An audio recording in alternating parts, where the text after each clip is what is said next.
the crime scene. Paige said Marty told her he headed home and got rid of the evidence. Started the fire in the burn barrel, burned all of the clothes, his shoes, his gloves. Got in the shower, got ready for work, and he went to work.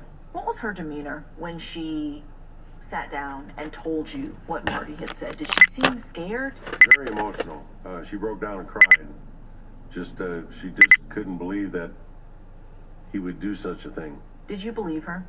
We didn't have any reason not to believe her at this point. She certainly brought Marty to the front of the investigation, and we needed to do as much research and investigating how he would be involved. And they had an idea of how to find those answers. If you initiated another conversation with him, do you think he would talk to you about it more? I'm sure he would. He worships the groom I walk on. He's obsessed with me.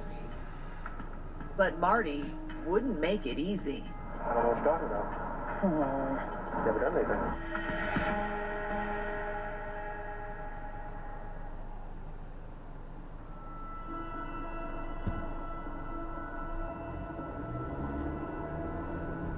Paige Blades had just